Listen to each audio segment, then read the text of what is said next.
What is going on, live streamers? My name is Nick, and today we are talking about 6 steps for you to get more views on your YouTube live stream. So if you are a live streamer, the content that is going to be shared in this, if you're watching on the replay even, is going to be super valuable for you if you are somebody that is using YouTube for your live streams.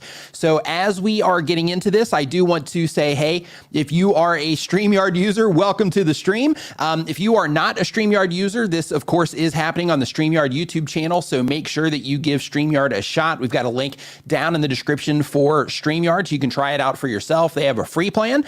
They also have paid plans that you can check out as well. But as we get into this, I'm going to go ahead and just start getting into the content itself. The very first thing that you want to make sure that you're doing when it comes to getting more live stream views on your YouTube channel, and this is regardless of the type of content that you make. Only a few types of content actually fall outside of what it is that I'm going to be talking about today. Like, for example, let's say you're doing like a 24/7 music stream or something like that. Then in that particular case, you know, some of this isn't going to apply to you, but some of it will, but you know, a lot of it won't. But if you make pretty much any other type of content, the information that we're going to be sharing with you today is going to help you grow your influence via live streaming on YouTube. So the very first thing, of course, when it comes to growing your influence on YouTube and really tapping into the power of live streaming on YouTube is making sure that you are understanding the audience that you're making your content for. The reason that this is so important, and this is step one, the reason this is so important is because when you understand who it is that you're making your content for, you can better target the people that you are trying to reach. Now, I know because we're on the StreamYard channel, I know some people that are here are, you know, they are business owners, right? And they're using live streaming to bring attention to their business. Some people are content creators and they're using live streaming as a way to nurture or connect with their communities. But either way, like whatever it is that you're using your live streams for, whatever the goal is of your live stream, it's important to just get super clear on who it is that you're making your live streams for, that you're streaming for. And the reason for this is, let's say, for example, you are trying to reach entrepreneurs, right, with the content that you're putting out. Then in that particular case, and by the way, this applies to video content as well. What's up, everybody coming into the stream right now? Hope that you're doing fantastic. Welcome to the stream today. We're talking about 6 ways or 6 steps to get more live stream views on your YouTube live streams. But when it comes to the knowing and targeting your audience, if you are making content for entrepreneurs, and we're just going to use that as an example, then in that particular case, you could say in your actual titles for entrepreneurs. So regardless of what it is that you're talking about, if it's productivity, then you could say, you know, best productivity tips for entrepreneurs, right? And you put it in your title. If it was, you know, tools that you found to use online, best online tools for entrepreneurs, right? If you are trying to, you know, teach them other things, then it could be, you know, whatever that fill in the blank is for entrepreneurs. And the win with this, when it comes to YouTube, is it ensures that the right people are clicking on the content that you're putting out, right? So this same thing applies if you're reaching, you know, gamers, if you're reaching very specific gamers, you know, Call of Duty players, Fortnite players, GTA players, if you're reaching crafters, you know, the very specifics of, you know, crafting, you know, people that are into pottery, you know, that kind of stuff. If you are reaching, you know, truck owners, right? Then in that particular case, you know, X things, you know, truck owners, you know, X things truck owners, you know, hate about, you know, car drivers or, you know, something like that. But when you start adding those things, I call them audience identifiers, but when you start adding those to your titles, it really helps make it easy for people that are interested in that type of content to identify that that content is something that might be of value or might be of interest to them. So when you know who it is that you're reaching, you can make sure that you're using those types of things. Now, once you start to get a general idea, or once you start to paint a general picture of who it is that you're trying to reach with your content, then the next thing that you do to better understand them is you start hanging out where they hang out online. So if that's in live streams, if that's in particular subreddits, if that's in Discord, if that's in Slack groups, if that is in Facebook groups, you know, wherever it is that the people that you're trying to reach are hanging out online, go hang out there. Make sure that you have all that stuff in your phone or at least on your computer so that when you are sitting there and you're trying to better understand who it is that you're reaching with your content or trying to reach with your content, you can make sure that you are, getting in front of the right people and that you're understanding the nuance of the things that they care about, the things that they don't care about, the things they purchase, the things that they are kind of against, when it comes to, different, types of groups, those types of things. It just makes it much easier to connect with them. And when I say connect with them, here's what I mean. So when you know who it is that you are going to be connecting with or that you're going to be targeting with your content, that helps you know what to show them in your thumbnails, right? The things that they would care about. It helps you know the words that you use in your titles. It helps you know the lingo, right? Because another part of knowing who it is that you're targeting is everybody's in different places in terms of different processes that they're trying to do scaled across content. So if you're a gamer, there's people that are starting to play that game and there's people that have been playing that game for years. If you are teaching something, then there's people that are just getting started. There's people that have been doing that thing for years. And when you know exactly who it is that you're after, then you can say, hey, I'm going after beginners, or I'm going after more advanced people, or I'm going after the intermediate crowd. And by doing that, that's going to help with the topics. It's going to help with what you focus on in your thumbnails and your titles as well. It's going to help with the lingo that you use or the lack of lingo, right? Like, for example, in my case, I target new content creators. Of course, my content adds value to anybody on YouTube, but the main core group of people that I'm trying to target and help thrive on YouTube are people that are trying to figure it out, right? So because of that, I have to make sure that when I'm talking about things around my YouTube channel, that if I say a particular thing related to YouTube analytics or something like that, that I might need to explain it a little bit and say, hey, if that's your first time hearing this, this is what it means, right? Because I know who it is that I'm targeting with my content, or at least those specific videos where I do those types of things. So in your case, you would do the same exact thing by knowing who they are, the things they care about, the things they don't care about, where they are in the process, if there is a process, the type of content that you make, those sorts of things. But in addition to that, you can also start asking very specific questions in your community feed to help you better understand them as well, which is a really awesome thing that YouTube has given us. So a lot of times people use their community feed to let people know about live streams, like I've done with this one in mine. They'll let them know about, videos that they published or old videos that they have published. They'll ask them polls on things about their content and things like that. But it's also really helpful and can be a great guide for you to start asking them questions about them, right? For example, do you typically watch live streams before, like at the start of your day or at the end of your day, right? And then you'll start getting some feedback. I typically watch them at the end of my day, or typically watch them at the start of my day. You could ask the same thing about videos if you just make videos, to where it's like, hey, do you typically watch videos in the morning? Do you typically watch them in the evening, or do you typically watch them, sometime throughout the day? And by doing this, what it's going to do is, in that case, it would help you know when to publish, in terms of if you get some information back in terms of people participating in those polls, and it's a decent amount of people, then you can say, okay, let me combine this information with the information that YouTube gives me about the times that the people that I'm trying to reach are online, and see what kind of crossover we get. And let's start experimenting with when I publish my videos to see if I can better reach those people based on when it is that they are claiming that they consume content, right? So when you start asking those type of questions, even down to the little details. For example, on my channel, one of the questions that I asked is, do you use YouTube in light mode or do you use YouTube in dark mode? And the reason that I asked that question is because if I know what a majority of the people, at least the people that are going to interact with those community posts, if I know how they're using YouTube, then that helps me with my thumbnails, because then I can prioritize dark mode, but then I can also have, so it'll look good and grab attention in light mode, but I can prioritize that dark mode look, right? So when you start asking your community those questions, it really helps you start uncovering all of the different ways that you can reach them and all the different nuance with everything it is, that they're doing, and how you can resonate with them better, okay? Now, the next thing, hey, what's up, Doug? Creator Classroom in the house. What's going on? Hope you're doing awesome. King CMC TV, what's up? Hope that you are doing great today. Whale Shark, welcome to the stream. So the next thing that you want to do is you want to start looking at channels that make content like yours. Now, if you're somebody that's just getting started, right, with all this stuff, and you're like, hey, man, I'm just trying to get, more people interacting with my stuff. And I don't care if it's on the replay. I don't care if it's, while I'm live. I just want more people interacting. Then in that particular case, it's very helpful to also start researching other channels on YouTube that make content like you. If they make only video content, look at them. If they do videos mixed with live streams, look at them. If they just do live streams, look at them. But you want to look at the channels that are in your space that are, that are ahead of you, but not necessarily the biggest channels in your space, right? So let's say you have 5,000 subscribers, you're getting an average of like, let's say 3,000 views on a video or 1,000 views on a video. And at that point in time, you are going to be looking at channels that are like, 25,000 subscribers, maybe 50,000 subscribers, and looking to see what it is that is happening with them in terms of the things that they are talking about, in terms of the titles that they're using in their videos. So here's the idea.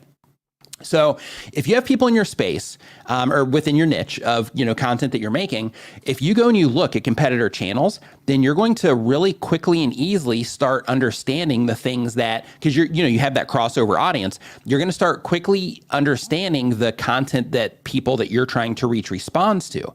And you're also going to be able to use their information in terms of the content that's working versus the content that isn't, to say, hey, it looks like when all of these different channels that I'm looking at that make the same type of content as me, it looks like all of them, when they do these types of things with their thumbnails, or they do topics on these very specific things, or when they structure their titles in this particular way, that people seem to respond to them better. And when you start seeing that, especially when you can track it across a few different channels, then that starts helping you understand, like, hey, let me try, implementing some of these things, because, the whole space is doing it and it seems to be working for everybody. So let me start doing some of those things and see if my audience will respond to those as well. The same exact thing goes with the topics themselves. If you go and you look at somebody's YouTube channel, hey, Ronnie, what's going on? If you go and you look at somebody's YouTube channel that is a competitor of yours, and go to their videos page, you can do this on every channel on YouTube, go to their videos page, and then you can sort by popular. When you sort by popular, it's going to take all of the videos that have been most popular on that channel, and it's going to start at the one that's most popular, and then it's going to start going down from there. So what you want to do is you also want to go and look across different channels in your space, and you want to start saying, okay, if it's like a video from 5 years ago, don't care, right? Like, yes, it's a topic that people cared about at that time, whatever, that video did well, that's cool. But let me look for stuff that's happened in the last 3 months, videos that have blown up in the past month, videos that have done great in the last 6 months, and start using those as another gauge to help you identify the topics that the people that are interacting with your type of content, the things that they care about, right? And then by doing that, you might have some, offshoot of content that you can do that's related to that, but not an exact copy of something somebody's doing, because you don't want to just copy stuff. That's bad. But by doing this, it'll just help lead you in the direction of just getting a really deep understanding of the things that do and do not work within the space that you're operating in. In addition to that, you want to make sure that you are looking at how they rate their titles for every single channel that's in your space. And you want to analyze all of that. You want to see, okay, are they asking more questions? Are they making more statements? Are they focusing on very specific words? Are they capitalizing specific words? Things like that. Because an established channel, just so you know, if you're just getting started, an established channel, they've done a lot of this stuff, right? So they already know, like, hey, when I do these things, people typically respond to them. And if you look at their YouTube channels, then you're going to see the reflection of that based on how it is that they are operating, right? So when you're looking at their titles and you're looking at how they're putting their titles together, then that can start helping you identify those types of things as well. So, it's interesting that, some of these channels that I'm competing with, they typically, put an emphasis or capitalize these very specific words, or they make sure that these words are somewhere as close to the front of the title as possible, those types of things. And then, of course, you do that same exact thing with their thumbnails as well.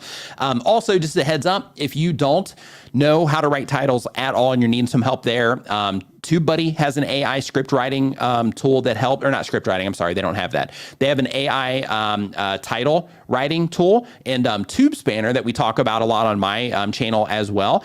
They also have a script writing tool. That's where I got confused. But they also have a AI title generator, which can just help you, come up with some really good ideas when it comes to titles if you are having, some question or some issues there. But next thing you want to do is you want to make sure you're looking at what they're doing with their thumbnails to grab attention.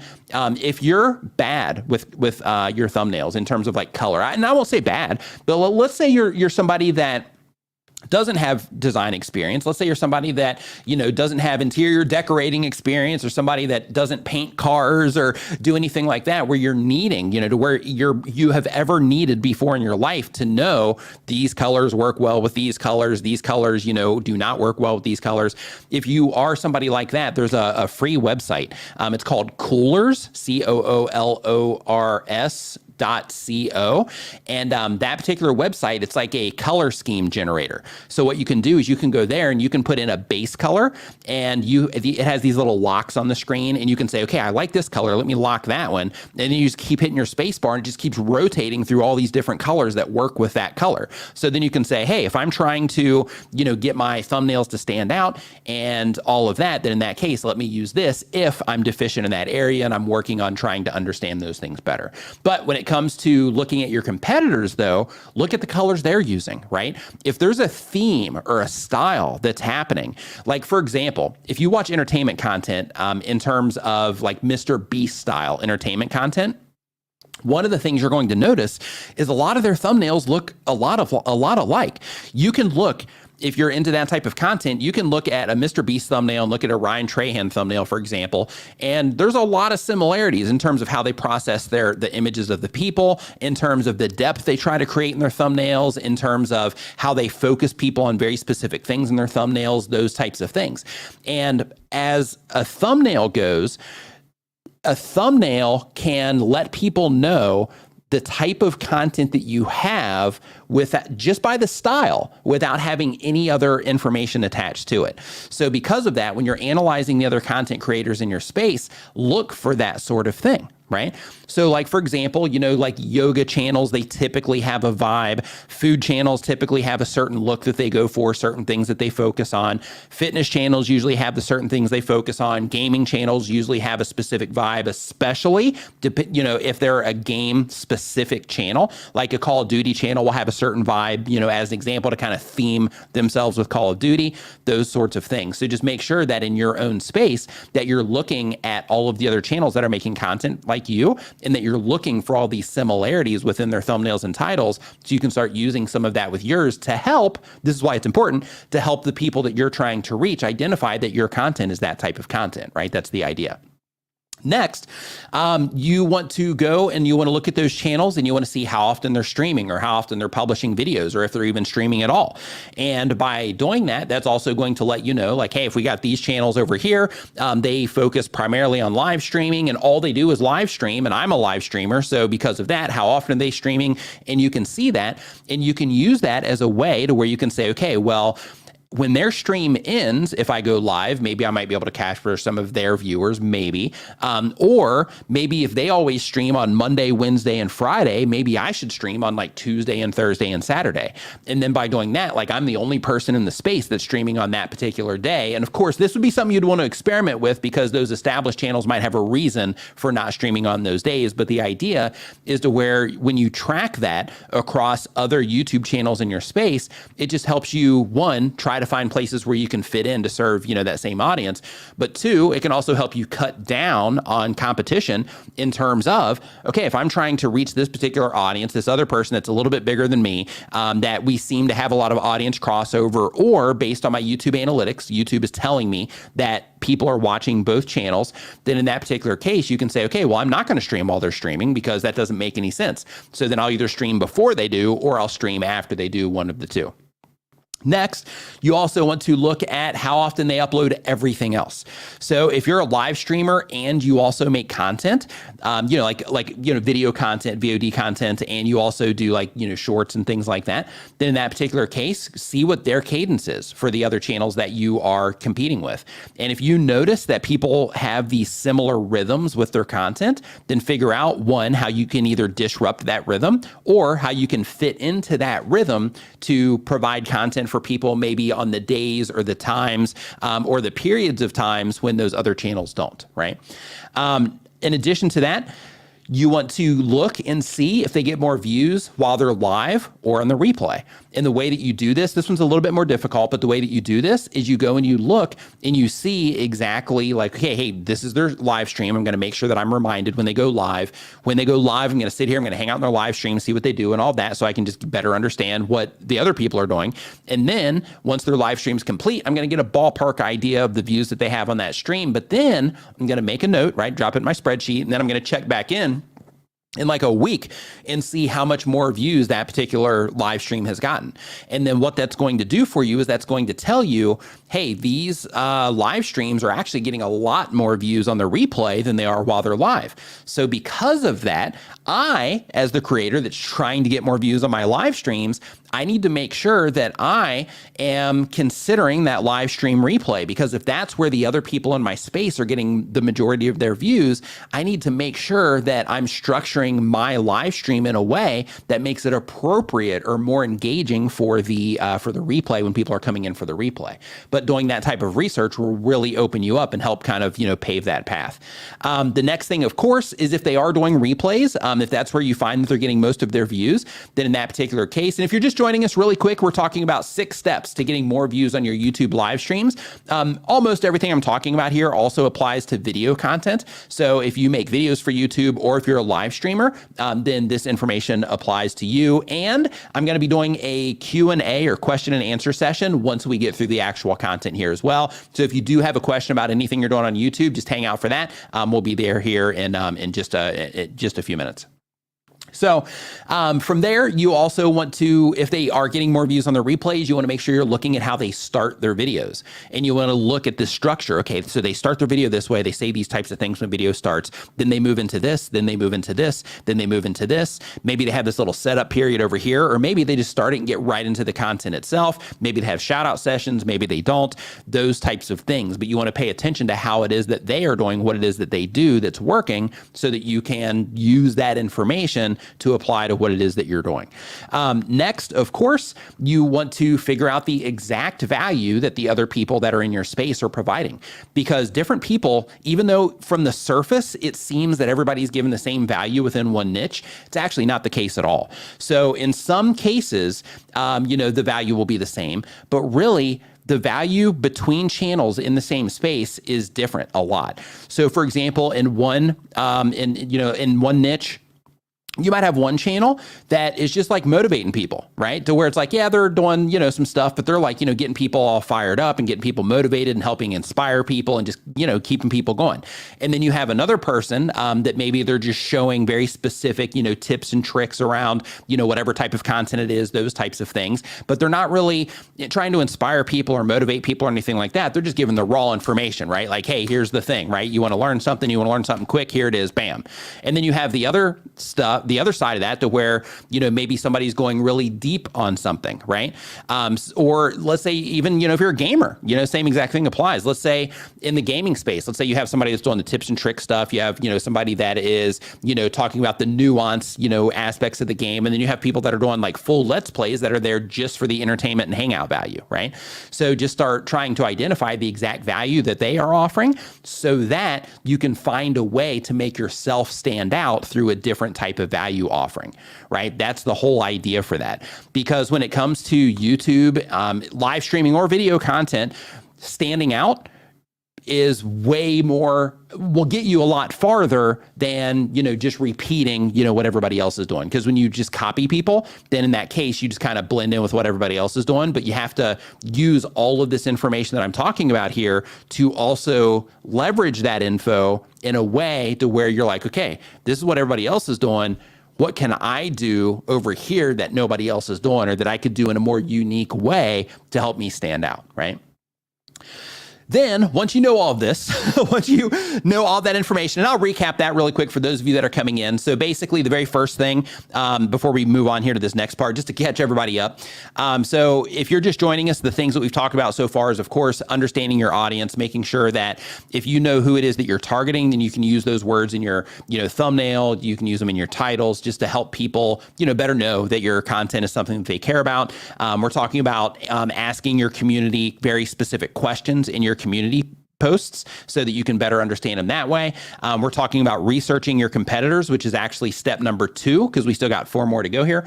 But researching your competitors, step number 2. And I just went through all the details of that. Things like look at the topics that do and do not perform, look at how they rate their titles, look at how they're using their thumbnails to grab attention in terms of color and the imagery that they're focusing on. How often do they stream? Do they upload videos, shorts, clips, or do they just focus on one thing or 2 things? Do they get more views while they're live or on their replays?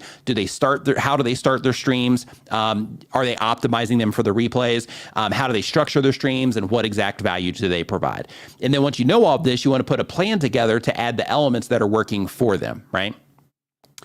And the really cool thing about, YouTube is because there are so many channels and so much content out there, it really helps you be able to identify, the things that work. If you just take the time to just analyze and just study and take notes on all these different channels, it really that are in your space, right? For the audience that you're trying to reach, there's tons of clues in terms of the things that you need to talk about and the things that you can do in order to get more attention for yourself, and you can leverage all that to stand out. But next, you want to make sure that you create a content strategy, or just a layman's way to say that is you just want to create a plan or a plan of attack. When it comes to a content strategy, basically the idea is that every piece of content that you put out is intended to serve a very specific goal, short term, that adds to the long-term goal, right? So for example, some content you put out is going to be nurturing content, other content that you put out is going to be growth content, content that you put out is going to be strictly for the sake of driving revenue, others are going to be for other growth purposes or spreading awareness about other things. But when you are putting out your content strategy or putting your plan together, the idea is to start defining, okay, what is this particular piece of content for? If it's a video, if it's a live stream, if it's a short, why am I doing this? Right? Think about that. Why am I doing this? Why am I publishing this video? Why am I taking the time for this live stream? Why am I putting this short up? So in a lot of cases, content creators will just get stuck on because I got to publish. That's why. Who can feel that? If you can feel that, raise your hand, or, just say me. But it's like, because I got to keep feeding the machine. That's why I'm publishing, right? If that's why you're publishing, then you're really missing out. And you're really missing out on the opportunities for growth and to kind of fast track your way to your goals. Because when you are publishing and you know what it is that you're trying to accomplish with every piece of content, then you ensure that you're tracking the right stuff. So for example, you might put out a video, and in your case, you might see it pop up as like a 10 out of 10. And you might think to yourself like, oh my gosh, 10 out of 10. I thought I was on the right track here. I thought I was doing okay, but this is a 10 out of 10. If the whole purpose of that video isn't like, hey, this isn't a growth video. Of course, we all want views on everything that we do. But if the purpose of that is, let's say, a video to drive revenue, of course, if it was in the number 1 spot, it would probably drive more revenue. But even if it's in that 9 or 10 spot, if that video does the job of driving revenue, driving, attention and sales to whatever it is that you're trying to bring attention to, leads, if you are using YouTube for business, then in that particular case, that video is more than doing its job, even though statistically compared to the last 10 videos or live streams that you've done, it ends up being in that number 10 spot, right? So when you know exactly what it is that you're trying to, do with each piece of content, it really helps you track what actually is successful and what actually isn't successful based on the results that you get from that content. Next, if you are putting your plan of attack together, then another thing to think about is if your goal is X, right? Like let's say your goal is to, grow your YouTube channel to 1,000 subscribers and get 4,000 hours of watch time so you can get to the YouTube Partner Program. And you find that like, hey, this is taking a really long time. I'm streaming like once a week. And, people are subscribing to what it is that I'm doing. I'm getting some watch time, but it's just not moving as fast as I would like. Then in that case, you would already know that people are responding to what it is that you're doing. And therefore you would say, okay, if my goal is to get X by this time, then looks like I'm going to have to start streaming more, right? Maybe I need to add an extra stream per week so that I can kind of fast track that monetization, and then I'll pull back again to, 1 time per week. But when as part of your plan, the content that you're putting out and the purpose for it, and then like based on that, I need to put out these videos over the course of 30 or 90 days, I need to put out, this many videos for revenue. I need to put out this many videos for growth. I need to put out this many videos or live streams for watch time. Then it really helps you paint a bigger picture of exactly what it is that you're doing with your content, which really helps you level things up in this way. So when you map everything out like that, then another thing that's really advantageous is you can start interlinking your content together as well. You can start building out series because you can say, okay, I've got all these revenue videos that I'm putting together that are, for the purpose of driving revenue. So since I have those, let me go ahead and, start thinking of a way that I could make these a series of some kind, and then start driving people into a playlist from each one of these videos via my end screens, my pinned comments, and so on.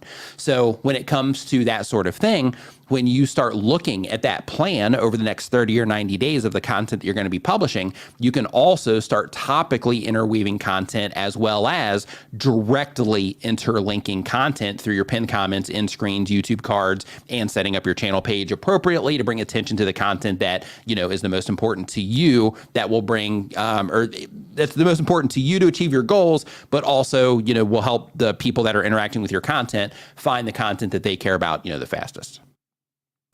And then, of course, as a part of this as well, you want to make sure that when you are putting all of that together and you're thinking about all of this from like a 30 to 90 day view, if you're trying to grow your live stream viewership, another thing, and this is, I'm going to slow down for this one because it's really important. So what you want to do is you want to think about, okay, if I'm streaming, 4 times per month, right? And I'm just saying that, just kind of throwing out that random number. But if I'm streaming 4 times per month, then in that particular case, if I'm planning everything out, right, I'm getting my plan together for the next 30 or 90 days, then if I have the first week of the month and I put out a video on this particular topic, what can I put out for my next topic that the people that watch this live stream would say, oh, I got to make sure that I'm showing up for this other live stream because I really want that information, or I'm at least watching the replay.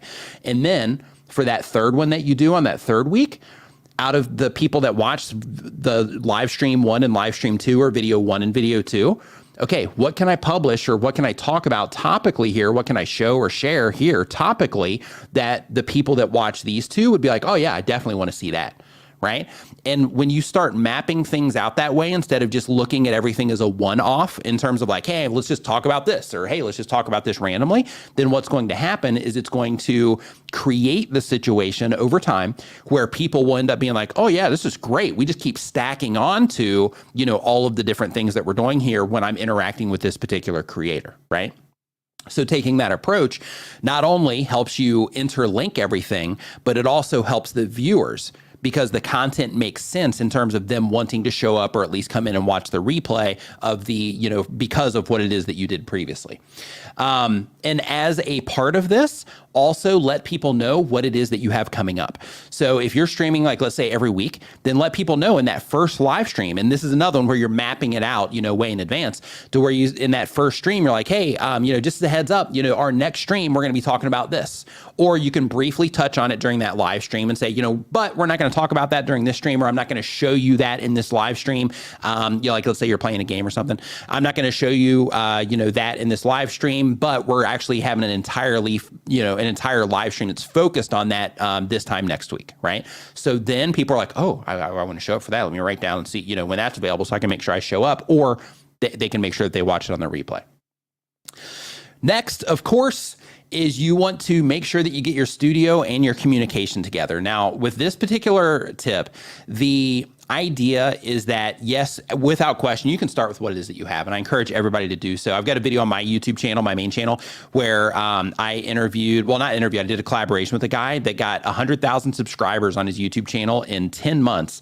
Just using his phone, no microphone, anything. So like you have what you need right here if you have a modern phone, but you still want to make sure that depending on the type of content that you have, that you do get your studio together, you do get your communication together in terms of, live streaming.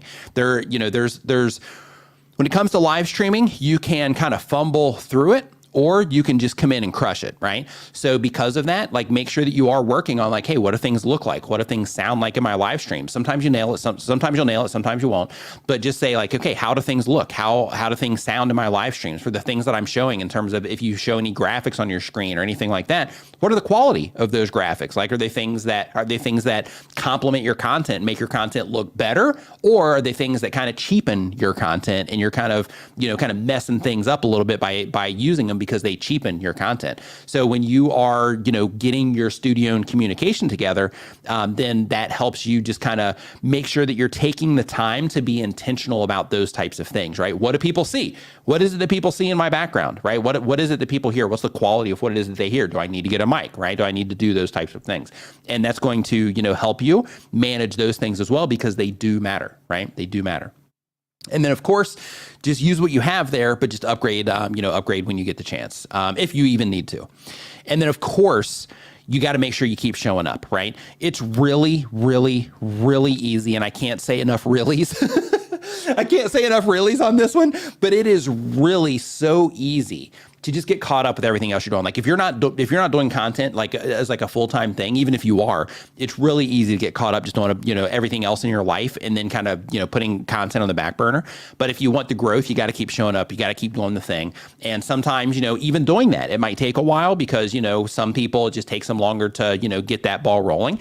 But if you keep showing up, then you're going to over time develop that habit of showing up, and your viewers are going to develop that habit of showing up, and they know that you're going to be streaming on these days at these times. And then when they don't have anything else to do, or they want to come and just hang out with your stream because you've teased something that you're going to be talking about later, or they've gotten tons of value previously, they're going to show up, and they're going to keep showing up, and they're going to keep showing up. But you, as the content creator, of course, have to make sure that you keep showing up for your live streams, and you do it on a regular basis, because that will provide some type of consistency for you and your viewers. And if you don't do that, then what's going to happen is it'll be like, oh, they live streamed this like one time.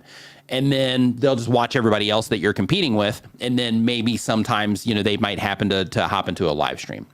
And then, of course, as a bonus tip, if you can do this, if you are a live streamer and all you're doing is live streaming, make sure that you are considering other types of content, especially right now on YouTube. And the reason for that is because we have an unprecedented opportunity right now on YouTube with YouTube Shorts. YouTube Shorts are designed to get us in front of new viewers on YouTube. So if you're live streaming and all you're doing is live streaming on your YouTube channel, consider maybe doing some YouTube Shorts, maybe, figuring out how to make videos if you don't know how to make videos, and, doing that. And the reason for that is because live streams are treated differently on YouTube. If people respond, then YouTube will keep showing to people. I've got live streams with, lots and lots and 100,000 plus views on them. So people definitely respond to them, but you just got to make sure that you are experimenting with other types of content, because like a video, for example, like in some cases you can publish a video on YouTube and that video will just keep driving viewers to you for years, right? Where live streams, they seem to have just a more of a natural, kind of fall off over time.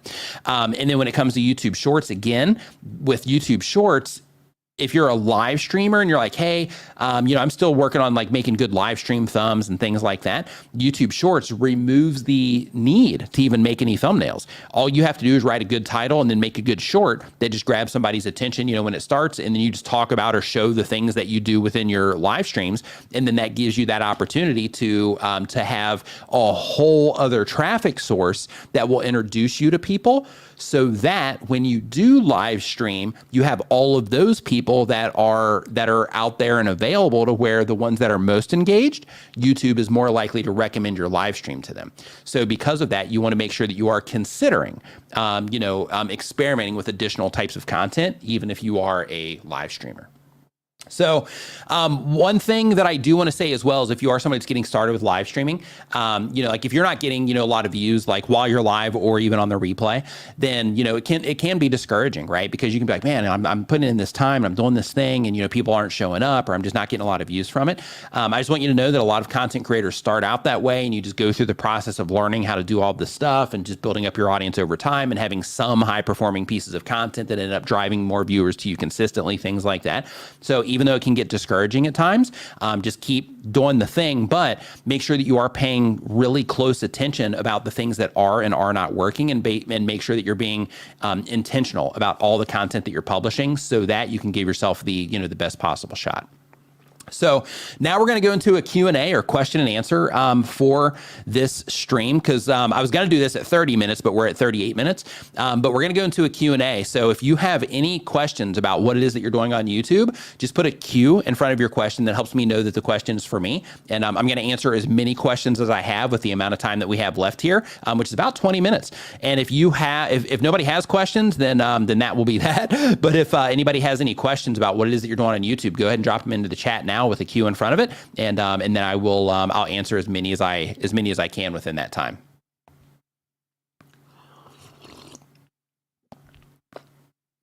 Black Trunks Podcast says never stop. Totally. Yeah, if there's something that you want, yeah, you gotta keep at it. That's the thing. Creator Classroom says, thankfully my audience is understanding when I have to push back or cancel a stream due to health. Totally. But the thing is like you've built it up, right? Like you've built it up to where they know like, hey, they're going to be streaming, around these times or these days or whatever. And you've already built that up. So since you've built that up, then you've created that audience, right? You've nurtured that audience. And now when you have an issue or whatever, and you need to cancel your stream for whatever reason, people are like, hey, no sweat, no problem. I'll see you, as soon as you pop up next time. And they will, right? They'll show up, when you come next time, because you've put in that time to, nurture the community, and, you kept showing up prior. So let's see here. So we got Shabazz saying, how are you? I'm doing awesome. Thank you. Dr. Sev Talks Money says, I have a plain white wall and I used colored lights for a while. I just bought a bookshelf backdrop to use as my background. Yeah, that's cool. Any of that stuff, like when it comes to your set design, I have a video on here on the StreamYard channel about, just tips and tricks for designing your set or your setup. We talk about framing in that particular one. We talk about, things that people see, things that can, people can focus on. We talk about making sure everything's clean, those types of things. But, when it comes to the bookshelf thing, I think that that's a good approach, because then you can put personality items on there, and those personality items are things that people can connect to. So I'm using a different camera now than the one that I used to, but normally I have a Stormtrooper helmet over here. That's like a personality item. So when Star Wars fans come in, it's like, oh, hey, a fellow Star Wars fan, right? So it's just kind of like that thing to talk about. You can kind of see it right there in that shot. It's right there. Oh, there it goes. Let me do this shot again. There it is. Yeah, so you can kind of see it right over there. But the idea is when you are, planning out your background, like when you're using those bookshelves and stuff, the only bad thing about using shelves in your background, or those squares that a lot of YouTubers do, it's like that square bookshelf that you see on like 80% of YouTube videos. With that particular, setup, depending on the lens that you use, it can make everything look a little bit bowed. And depending on like where everything is and how you're setting everything up, it can also cause where like in your background, you'll see like tilts, right? To where it'll be like, hey, you're sitting there normal, but then like when somebody comes into the stream, everything feels a little bit weird because there's this like small tilt, and it just kind of makes it a little bit uncomfortable to watch for people that are sensitive to those sorts of things. Let's see here. I don't live stream, but I like getting this info, says Whale Shark. Everything that I mentioned also applies to video content. So, all those things about, understanding your audience and, being able to connect with them through understanding them and targeting them in your titles, thumbnails, things like that, researching competitors, all of that stuff, it all applies to video content as well. Creator Classroom says, I love live streaming. I try to be consistent, but due to my health, I sometimes have to cancel. Is it better to promise less and show up unexpectedly? I would actually schedule it and cancel. But if you find that you are having to cancel like a lot, then in that case, maybe start just kind of showing up periodically. But when you can, I would definitely hop onto some kind of schedule, because the thing with the schedule, and you see what happens because you hang out, on Saturdays on my main live streams. So the thing that happens is when you show up consistently, especially when you do it for a long period of time, is that people start to work you into their lifestyle, into their schedules, into their routines based around when it is that you are streaming. So because of that, every time that you miss one is an opportunity for people to go do other things during that time that they would normally spend with you. So because of that, when you can do it on a schedule, it's a much better win for the sake of working it into both lifestyles. And by both, I mean yours and your community. But I mean, health is health, right? If you can't show up, you can't show up. But if possible, I would try to schedule them, and then I would show up to as many as you possibly can. But if it becomes something to where you're having to cancel them like all the time, then in that case, just showing up from time to time would probably be the best bet for now, until you get things back on track. How long do you suggest a live stream should be? This is a great question. I'm glad that you asked this. So when it comes to live streams, there's different formats that you can do. So typically, the idea of a live stream makes people think that they need to stream for an hour, they need to stream for at least 30 minutes or whatever. But one thing to keep in mind is, depending on what it is that you're offering in the stream, a stream can also be 5 minutes or 10 minutes long. So you can use it as just a piece of raw content if you want to.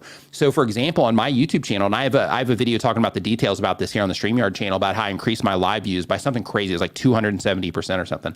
But basically, what I did is previously I would have my normal live stream that I did on Saturdays, and I still do this, but it's like a 3-hour long live stream. And then, through just trying to think of different ways to stand out and offer different things, to the community, I was like, hey, let me start doing like YouTube news and talk about all the things that impact content creators. And then let's start making that a part of my routine as well.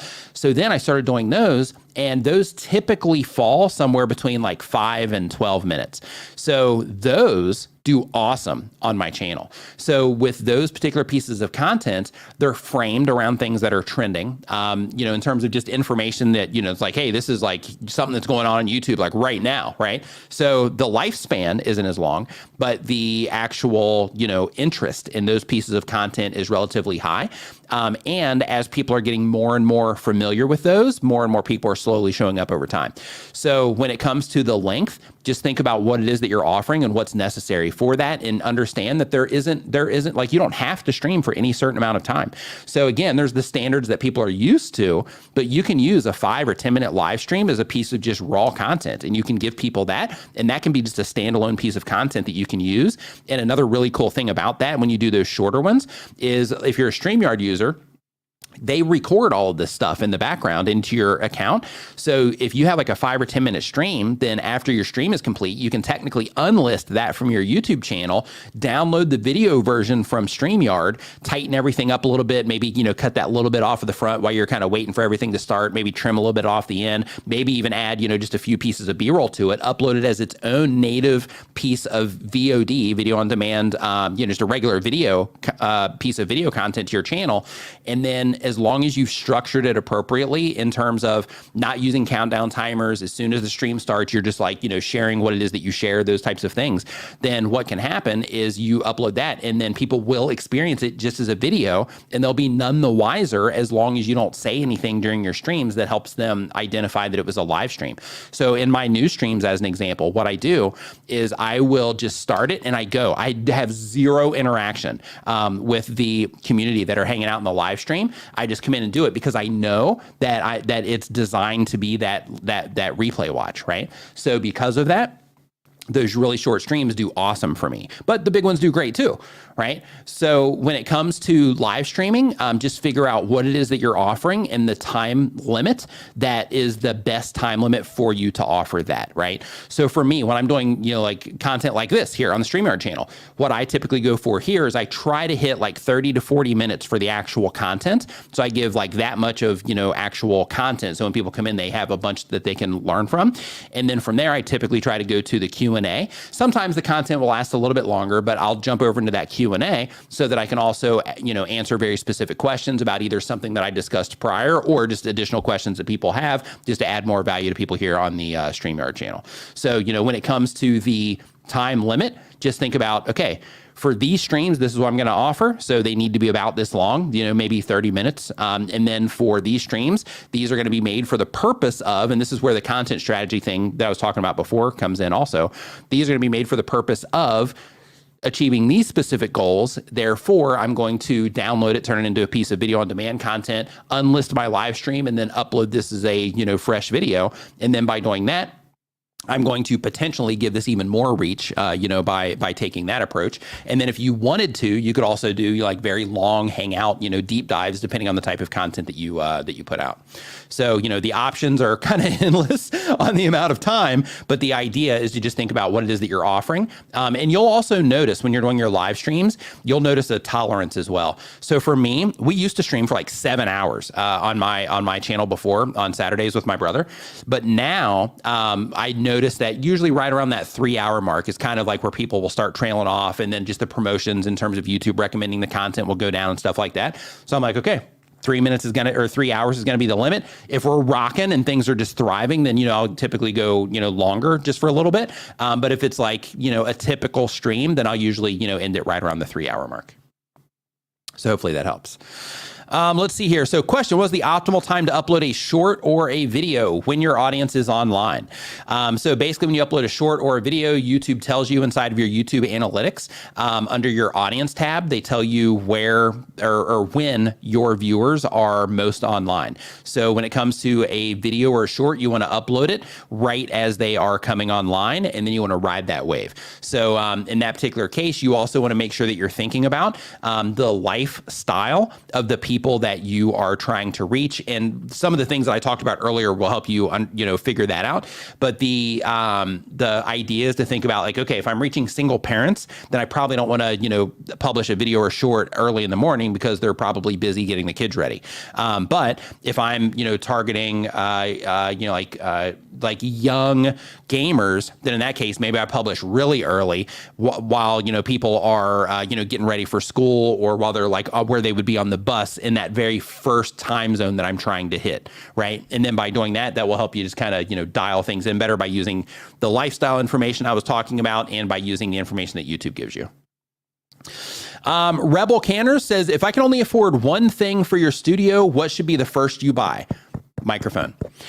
Reason for that is because the optics for your camera can usually be improved just with lighting alone. So you can go the route where you get professional lighting and all of that, but in reality, you can go to, like if you're in the US, you can go to like Home Pro or sorry, that's here in Thailand. You can go to Home Depot and you can get compact fluorescent bulbs, CFLs, and you can screw those into your lamps, but you get ones that are daylight balanced or white balanced, and you can just screw those into the regular lamps that you have in your place. And by doing that, and then white balancing your phone, if you were using your phone or a webcam, to I think it's around 5,600 for 55 to 5,600 for daylight balance with those particular bulbs, then you can get the image looking really good. And if you need to get another lamp from another part of the house or whatever, and just kind of set it over here so that the lighting that you're getting is a little bit brighter, then that by itself will improve the optics. But the challenge is the audio. So the microphone, if you get one, if you keep the microphone closer to you, it reduces the reverberation in the room. Depending on the type of microphone that you get, it might even cancel out all the other sounds in the room. So for example, with this, I have this microphone going into here, I'll just show you. I have this microphone. Let me find the right one. There we go. This microphone is going into this box right here, which is called a Rodecaster Pro. This does some processing for me on the fly. This right here is about like $600, I think. They have a new one out. This is the old one. But with this particular device, it basically kind of cancels out some noise. It adds, some equalization to my voice. There's some like dynamics processing in here, things like that. So that makes sure that the voice sounds just mostly consistent and that sort of stuff. But these two things right here by themselves, they make everything sound pretty good. And I have a big air conditioner right here. Like it's literally like I could, if I had like a broom, I could probably touch it with the other side of the broom, and you don't hear any of it. But it's it's sitting there humming away right now, but you don't hear any of it, with the exception of maybe if I take like a big breath or something, you might hear some of that in the background. But when it comes to studio upgrades, audio number one, and the reason for that is because, if somebody comes into your live stream or your video and the visuals are, they're like, not perfect, but they're like, okay, people will be super tolerant of that. People will be like, hey, as long as I can see what it is that this person is showing me, then it's all good, right? Because I can see it, so I'm not really distracted. Sure, it can always be better, but I'm not like distracted by anything. But your audio, if you're standing there and you're talking and you hear all this sound bouncing around the room and all that stuff, or you sound like you're really far away from the camera, those types of things, then people will be like, oh yeah, I can't even like this is hard to hear. Like I'm trying to watch this on my phone while other things are going on. I can't really hear, what's going on, and then people will leave. So because of that, definitely do your audio first. Let's see here. Next question we have is from May Kiddo. Says, how much should I niche down if my channel is about movies? So when it comes to niching down in any capacity, it's not necessarily about niching down the content per se. I mean, it is, but it's actually more about niching down who it is that you're making content for. Okay. So for example, if you are just covering like Marvel type movies, that's going to reach that's going to be like a certain type of viewer that's going to be interacting with that content, right? If you are going after movies that are, more, in depth, more, like actual, like better stories, things like that, then that's going to reach like a whole other crowd. So because of that, thinking like, okay, like what type of movie enthusiast am I wanting to connect with here? Of course, it's going to be people like you. So because of that, you would say, okay, well, the type of movies that I like are, these types of movies, but these types are my actual favorites. Then in that case, prioritize those. And then all the other stuff that you like, figure out what number 2 is and number 3, and then just focus on those for a while and see if you can get some attention from those core, those core ones. But also if you are at the point where you have a community feed, which you should be on your YouTube channel, start asking questions on a regular basis. Hey, what movies do you watch? What type of movies do you watch? Blah, blah, blah. And then you're going to start learning really quickly the types of content or the types of movies that your audience is or is not into, which will help you cover better content for them. In addition to that, you can also use your community feed to legitimately ask them, what movie would you like me to review next? Or what movie would you like to see me break down next? Or, those types of things. Let's see here. How do you determine a time to go live? Great question. So YouTube gives you, once they start collecting data on your channel, right? You have to have some activity on your channel before this will pop up. But when you go into your Creator Studio, let's say you're on a computer, you click on your channel icon, and then you go into Creator Studio or YouTube Studio. Once you're in there, then you want to click on Analytics, which is going to be in your left-hand side of the screen. Once you click on Analytics, then you want to click on your Audience tab. And then when you scroll down, you're going to see this graph, and that graph is going to show you like all these little like rectangles on it, and you're going to have some like really dark ones, and then you're going to have some that are like a really bright purple. The bright purple is when your audience is actually online.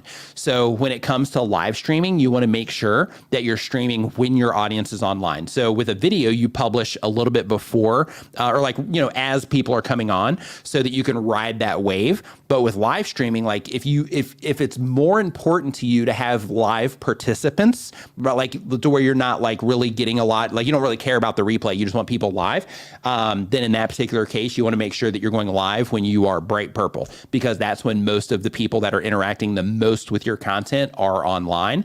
So then they are the most likely to get recommendations when you go live. Let's see here. Is it okay to ask people who are here to chat somewhere after your stream is finished? So, when it comes to things like that, like a lot of content creators are a little bit weird about people, trying to, get people to go from their stuff into, other stuff. Like if you have your own stream and you're like, hey, we have this Discord, and, after the stream is over, everybody goes, hangs out over in Discord. Then in that particular case, all day long, you can do that all day long. But when it comes to like other people's streams, that can get a little bit weird. Sometimes people will like ban people for that and stuff like that. So you got to be careful. Let's see here. Snappiness says, how are you able to talk for so long without getting a sore throat? Actually worried about this. I don't want to be constantly chugging water awkwardly. So during my live streams that I do that are like 3 hours long, I usually get through those and just keep throwing words out of my mouth pretty much the whole time. But for that, I have like little things that I do that kind of carry the show for me while I'm taking drinks of water and stuff like that. So for example, typically when people take breaks, they will just have a be right back screen, which is fine. For me, I have music videos that I show so that people can be entertained for like 2 minutes while, maybe I'm using the bathroom or, refilling a coffee or something like that, or a water in this case. I also have these sound effects that I'll play. So for example, let's say I need to take a drink of water. This is what I'll do. If you're enjoying the show, remember to give it a thumbs up and share it with a friend right now. And by doing that, I'm done drinking my water by the time it goes. And then I have that call to action for people to like it, which like this, by the way, if you're enjoying this content. But then, by doing that, it kind of distracts everybody with that. And then that gives me a moment to take a sip and then, hop right back into it. But there's another thing that you can do as well is, of course, because you got to take care of your throat. If you're in the US or if you can just order it off Amazon, this stuff is awesome. So let me turn off my switching here. So I got hip on this during a conference. So I spoke at Social Media Marketing World. And when I was there, like typically, like when you speak on stages, they give you like little like gift bags, right? So it's like, hey, here's like a shirt. Maybe here's like a battery charger for your phone. Here's Throat Coat is the name of this. So basically what this is, they give this to you, or Mike gives this to you because he knows that at conferences, people are going to be talking just constantly. And because of that, if you drink this on the days that you live stream and you drink it a little bit before your live stream and then after your live stream as well, it just puts this little bit of like a coating on your throat and just kind of helps you protect your voice that way. But another thing is just making sure that you are hydrated, making sure that you are drinking enough water, those sorts of things that'll help you keep going without any real issues. Let's see here. Ran out of question to ask months ago. I post weekly and I have the next 20 videos uploaded and it's ready to release. Nice. The only downside of this is when you are going that far ahead and you've got the videos edited and ready to post, is it doesn't allow you a lot of flexibility for adjusting things based on how people are responding to the content. So for example, like if you have 20 videos ready to go and you find that, in the last 5 videos that you published that people are leaving when you do these very specific things in the video, then that means you have to go in and re-edit and re-render all of that, the 20 videos worth of content. So that can, it can be helpful in terms of just getting ahead, but it can also be like hurtful in a way, depending on how people are responding to the content. Brandon Bautista, I hope I'm saying that correctly. Brandon, I apologize if not. It says, can I use the virtual camera and OBS to feed into StreamYard for the multi-stream and displaying comments functionality? Is that what you do? So for these streams, for my main stream on my channel, the 3-hour long one that I do, for basically any stream that I do, with the exception of my news on my main channel, I will just do raw StreamYard. For the news, the only reason I use OBS as a virtual camera to put it into StreamYard is because I do like a green screen and I need to change the position of where I am on the screen. So basically I need to shift myself over this way. And then I put like a little graphic over here, and that little graphic will change, based on the information that I'm sharing in the stream. I have a foot pedal down here underneath the desk. So basically when I'm like going through the different topics, then I have it all set up through OBS, and I will just hit the scene switch with my feet. So then I'll just go through different scenes that way. And then my hands are still up here. And it seems like it's a fully automated thing, but in reality, I'm switching the scenes with my feet.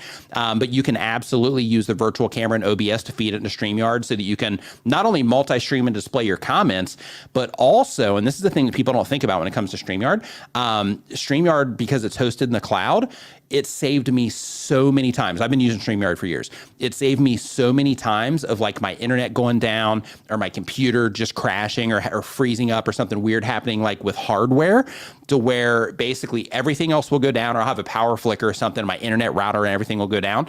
But StreamYard, because it's hosted in the cloud, it holds everything open. So my audience, I don't lose my audience, because sometimes on my streams, I'll have 300 people, 400 people, whatever in a stream.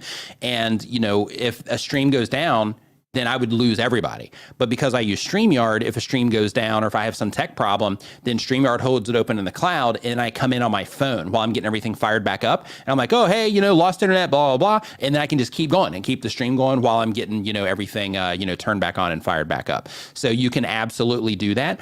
You can also do that if you want to add, different transitions and, those types of things as well. But the functionality of them holding everything open in the cloud is that, like, in my opinion, that by itself is worth the subscription to StreamYard. And that doesn't even include all the other awesome features that they have. By the way, in case you guys don't know this, so they just put out the functionality, excuse me, here, to where you can add headlines. You can see them, right down here. So for those of you that are YouTube content creators, if you are using StreamYard, you can add like little, like a little subscribe call to action down here, something like that, where it'd be like your name, and then it'd have like a, hey, just remember to subscribe. And then you can just turn those on and off, as you choose, as just like a little, reminding call to action down there. So just a little quick tip for you there. So let's see here. So next question that we have, says, I love coolers. Yeah, coolers is pretty cool. Like, I know color and I still use coolers sometimes just because like some of the combinations that they give will be pretty awesome. Yeah, there's a color tool on Adobe's website. There's a bunch of them all over the internet. But just the thing that I like about coolers, I think Cruller is the Adobe one. But basically with coolers, because they have the little lock, and then you can just sit there and spin the rest of them. That's my favorite feature. Let's see here. How do trailers working out for you? Okay, so for the trailers on YouTube, when you are live streaming, everybody here, when you live stream to YouTube, you have the opportunity to put out or basically to add a channel trailer. So in order to do this, you go into your live stream and you go into customization, into the customization navigation over on the left-hand side. And then when you scroll down, you're going to see a little option to add a trailer.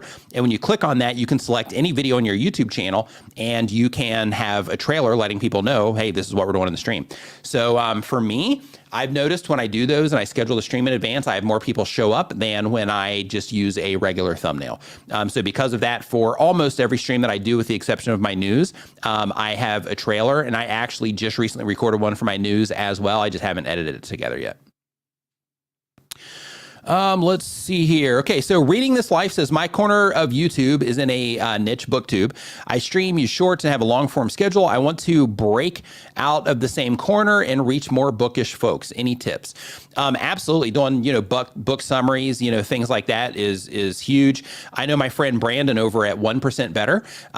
He just does book summaries, and he does, animated book summaries, and, his channel does fantastic.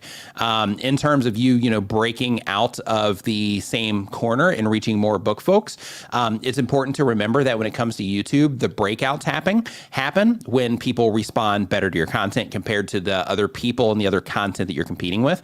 So basically, the way to think about this is when it comes to YouTube, the people that YouTube is predicting are the most likely to watch your content. They're getting that information based on the things those people search for, the other videos on YouTube that they watch, not just in the booktube space, but also, let's say that the system detects that, wow, a nice percentage of these viewers also listen to this type of music. Maybe they, watch videos on these types of movies or, those types of things. Then what happens is when you are publishing content, you're competing with all of that stuff. You're competing with those movies that they watch. You're competing with that music they listen to. You're competing with the other booktubes and the other types of content that they watch. So because of that, what happens when you're trying to get that momentum, or you're trying to break out, and grow the channel, it's going to come down to how competitive your content is against that other content that you're fighting against, essentially, either that you're competing with. So in order to see kind of how you're doing right now, there's something called an audience retention report. We get this for every video that we publish on YouTube. We get it for shorts, live streams, and video content. But with your audience retention reports, you can go in there. We get this for every single video. You find it through your content page, and you can look at your absolute retention, which is the audience retention that applies directly to that video that you're looking at, and it's how people are responding to your video on average over time, second by second. But then you have a drop down when you actually click into the see more of that audience retention report. You can select a drop down that says relative audience retention. That lets you know how your video is performing relative to other videos of similar length that YouTube is just basically showing your audience. So because of that, if you wanted to see how competitive you are there, then you can just use that graph to see like, okay, how am I competing, or how well am I standing up? And of course you want to go for, at least average for most of the video, but the higher that you can get for above average, the better off those videos are going to do long-term. But then you also have the other side of what's the topic, what's the thumbnail, like how are you actually getting people into the video and how compelling is all of that? Because, your click-through rate is also a portion of how your videos perform, a very important portion. The retention is an important portion. How often people subscribe is considered. Like if they're watching the video, what's your conversion on your subscribe? How often they like the video is considered. Comments do not matter in terms of algorithmically, but so your likes, shares, matter. How often are people sharing the content, those types of things. So you want to make sure that you're keeping track of all of that and that you're constantly trying to improve so that you can kind of break through. I'm guessing that you're saying right here that you're kind of like at this ceiling right now and you're trying to get past that and break out into more book folks. So in that particular case, you got to get the videos to that point to where they, they're more competitive than some of that other content that you're going against to break past that point. But this can happen in one video, right? Just one topic that stands out, something like that. But another thing to consider as well is currently, if you are doing just like book summaries and things like that, also consider just experimenting with different formats. So for example, let's say, just as an example, that you're doing summaries, then you might want to consider experimenting with like, hey, these are the top 10 books for whoever it is that you're trying to reach with your content. These are, 10 books that every fill in the blank should read, right? And then by doing that, then that gives you like a whole other format of content that you can put out that could possibly open you up to more people that are interested in books that could then later come in and watch your book summaries. So you use that to, have them get introduced to you and then show them your book summaries later. But just trying to think of different formats while working on the competitiveness of the content are the things that will, kind of help you level up. So I would definitely just, get to experimenting and see, what you can do there. Also dig into your analytics just to kind of see, where you're at with your own content in terms of retention and click-through rate, and also, how you compare against others.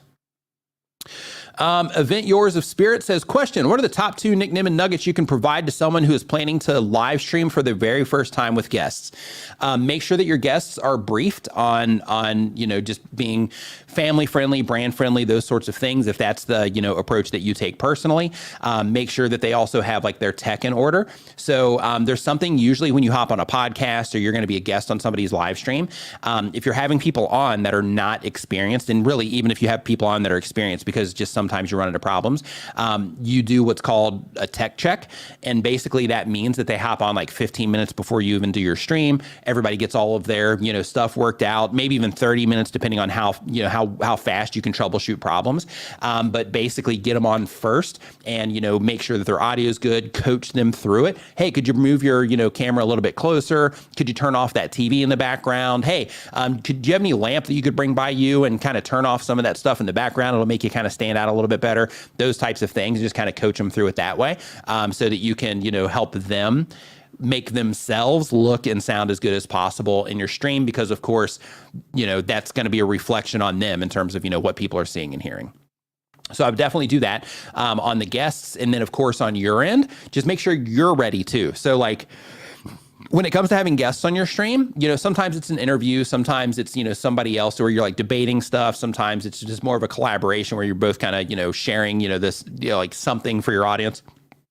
So, depending on, which of those things that you're doing, making sure that you have your notes and that you're prepared and that you have your own run of show is what that's called, or an ROS is like the fancy way to say it, the insider way to say it, right? You run a show, but basically have all that stuff together so the structure of the show. And then by doing that, you're never left with that moment to where it's like, okay, what do we talk about now, right? Because the things you're going to be talking about, the things you're going to be sharing, and the show actually has direction and a plan that will help you ensure that the show that you're putting together, comes together as good as possible. Let's see here. That was all worked up. I'm wanting to live stream. and go live. When I was finally able to do it, it was very, very lonely. That happens sometimes, you know, and this, Ronnie, this is where, you know, knowing like the purpose and you know, the goal of that particular, you know, piece of content is. Like in some cases that purpose can be, and this is perfectly fine. Like in some cases that purpose can be, I'm going live right now, even if nobody's going to show up, I'm going live right now so that I can practice live streaming. So I can get a little bit more familiar with the tech. I can get a little bit more familiar with, you know, just talking to the camera, you know, when I'm in this room by myself, you know, those types of things. So, you know, the goal, you know, can be like, hey, let me just, you know, practice the thing. So that's perfectly fine. And another thing as well that can help is if you are a new content creator, and when you go live, you have 0 viewers or like 1 viewer or something like that. Another thing is just think about the content for the replay. So instead of really focusing on the live experience, think of it from the perspective of you're just making a piece of content live. So then that way you come in, you just start, you know, sharing whatever it is that you're going to share, and then you wrap it up, even recommend them to watch another video, whatever, and then you end the stream, do the whole thing in a relatively quick manner, so that you can, you know, just do a relatively short stream, but it's designed for the replay so that it becomes a VOD, video on demand, that's left on your channel so that people can come in and watch it later. Especially like as your channel grows, some of that will get recommended to people that start interacting with your content and things like that. I have live streams from 8 to 25 minutes with me alone, up to an hour if I have guests. It's nice. It's nice. Yeah, I'm like, I'm about like 5 minutes to 3 hours is mine. Sometimes I'll go longer. Sometimes I'm about 4. It just kind of depends on what's going on. Let's see here. Hey, Jerry. What's up, man? Nice to see you in here. DePaul says, is there a right time to go live for more views, reach, and engagement? Yes. You want to make sure that you are going live. YouTube specifically, you want to make sure that you're going live when your audience is online. Inside of your YouTube analytics, if you go to your audience tab, then you're going to see a little graph down if you scroll down the page that's going to show you when your viewers are most online. You want to make sure when you're going live, if you want that live viewership, I always like... Almost all the streams that I do are designed for replay, with the exception of my 3-hour-long hangout stream.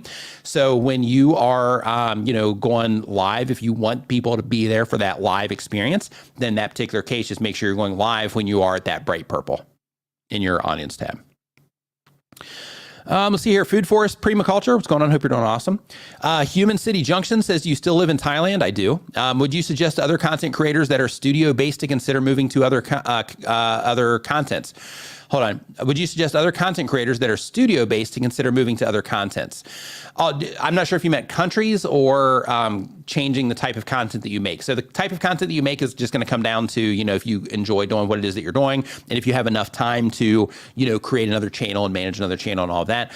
In terms of, you know, people moving to other countries, there's a lot involved.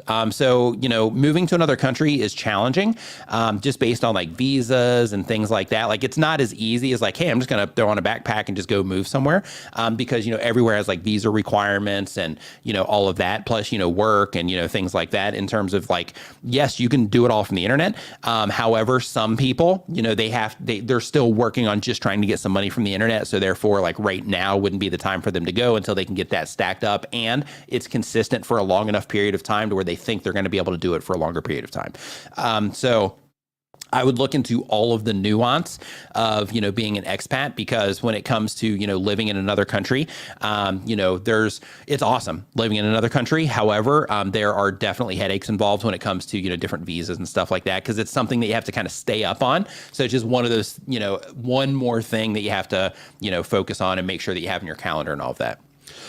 So Bowling with Fef says, what's the best way to sync up audio and video when using OBS with StreamYard? I use a MacBook from 2020 and a Focusrite 2i2, and it always seems to be out of sync in a live stream. So in OBS, you can actually go into your audio settings there and you can move it around to adjust sync. So if you right click, I believe it is, I think it's a right click, but you can go into the audio settings like themselves, like for the audio source. So this isn't something where you go into the main settings. You might be able to do it there as well, but you can also do it on the specific audio source, and then you can slide it around there, and you just have to go live, you know, somewhere else, you know, privately, so that you can just kind of check and see the sync. You can also do that recorded in StreamYard, but every now and then the recording in StreamYard also creates an additional like tiny bit of lag. So because of that, I would just go live somewhere so that you can monitor it and see, you know, like you'll know the second you hit the right spot because you'll be watching it. It'll feel a little bit awkward. Then you're like, ah, there it is. Got it. But keep in mind, when it comes to OBS, your computer plus interacting with, you know, any other software, then what can also happen is, you know, those things can also change a little bit because, you know, you do have, you know, your OBS is pushing up to the internet connecting to StreamYard. So because of that, you know, there a minor internet fluctuation can also kind of knock your sync off a little bit too. So figure out what typically works based on setting it up once through the settings I was talking about. And then from there, you know, do like a test stream somewhere before you actually go live and then move it around, you know, wherever it is that you need to hopefully match it as close as you possibly can.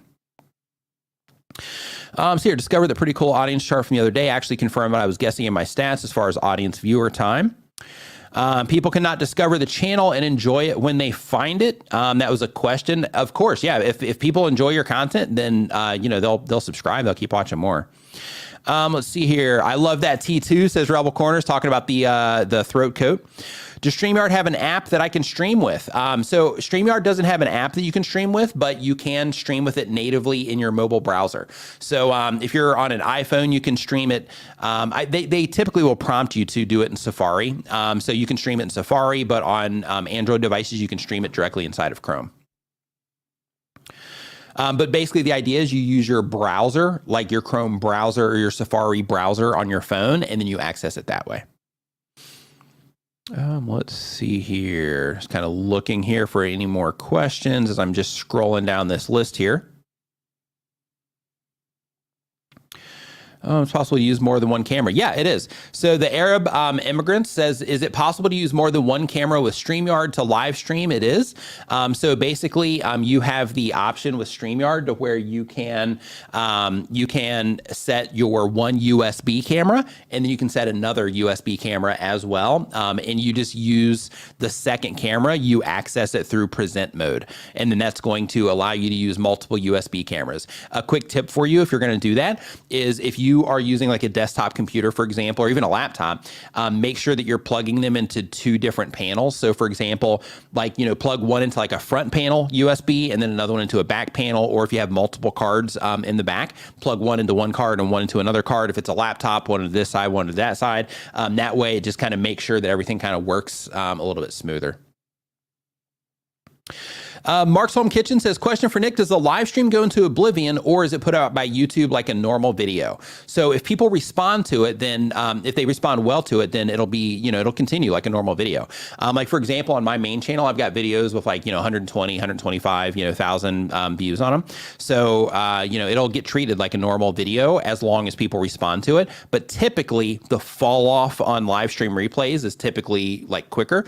And the reason for that, I'm guessing, is just because it's a different experience. You know, like when you're watching a piece of video content, everything's tightened up, all the mistakes are gone, all of that, a lot of the ums and ahs and things like that are cut out, filler words, where when it comes to live streams, it just feels different when you're watching it.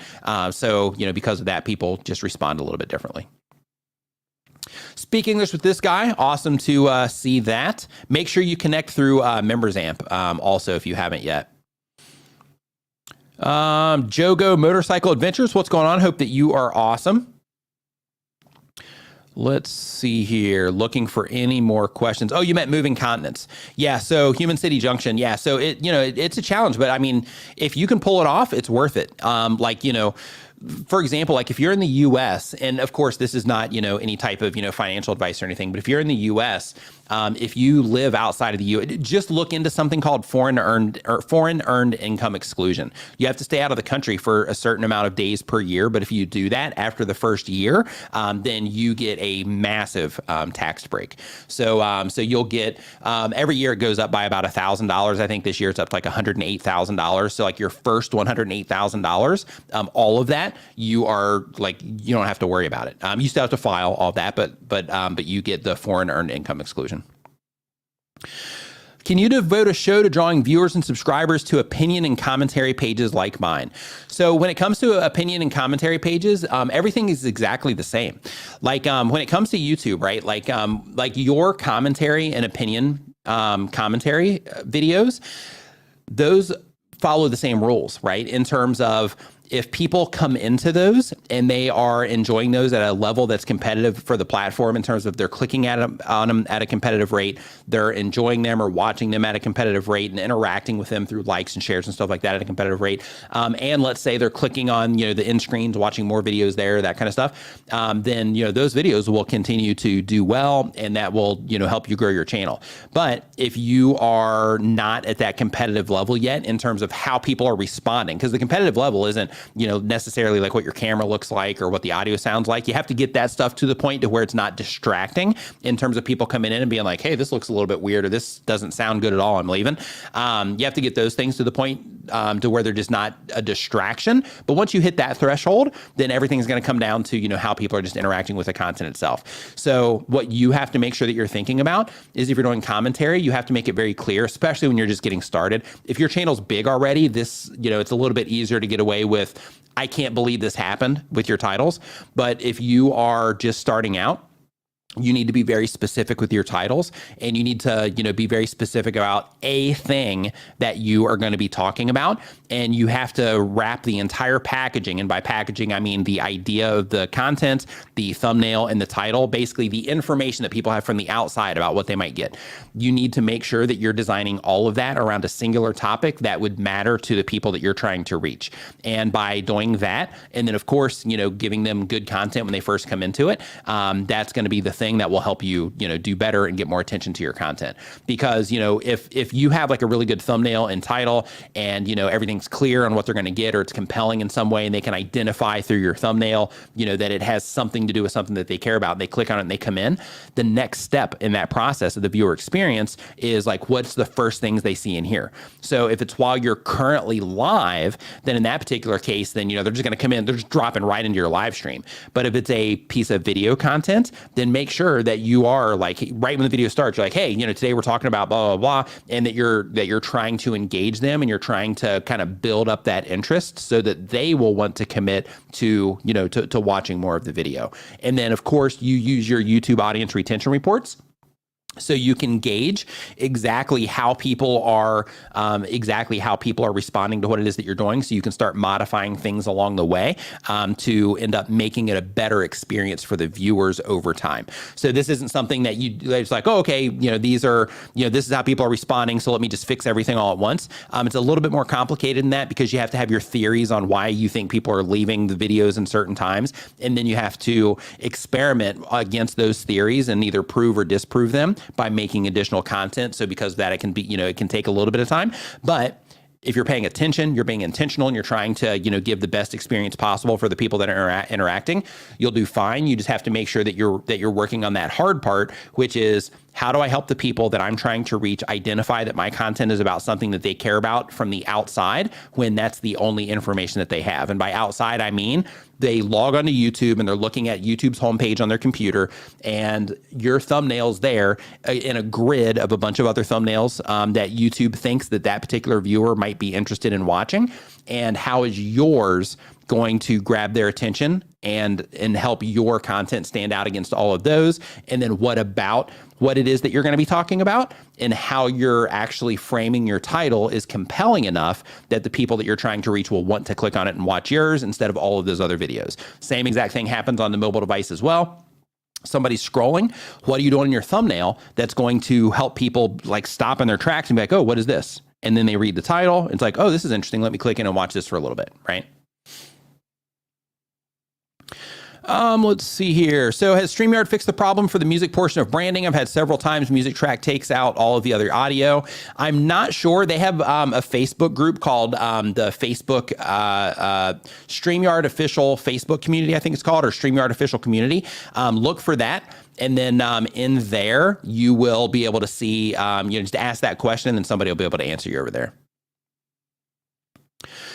Glory Realm TV says, which is better, a YouTube campaign or a Google ad campaign? If it's for the purpose of growing your YouTube channel, I wouldn't do any campaign.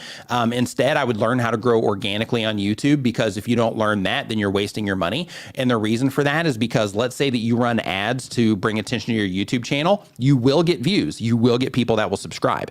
But the problem happens if you haven't learned how to grab those people's attention. Like I was just telling the other channel, like I was just telling Jim, if you haven't learned how to grab those people's attention, attention through the packaging, right, through the topic, title, and thumbnail, then it doesn't matter how many subscribers you grew it to or how many views you got from those ad campaigns. If you haven't learned how to get people to click, then you just wasted all of that money on growing your channel that way. So because of that, learn how to do it organically. Different visas rules about working, medical insurance coverage. Yeah, all that stuff. Super, it's a totally different set of problems. So you can download the video after the live cut up. Absolutely. Is there any way to have more than 10 audio avatars per account? I'm not sure, Rick. That's another one that you would want to drop into the Facebook group. Doug just mentioned that he thinks it's still 10. So I'm not 100% sure. Okay, Captain Bapton says, can you solve the log issue to allow musicians to play from different locations, the lag issue, to play from different locations live? Well, the problem with that is not necessarily that it's like a StreamYard problem or any live streaming software problem.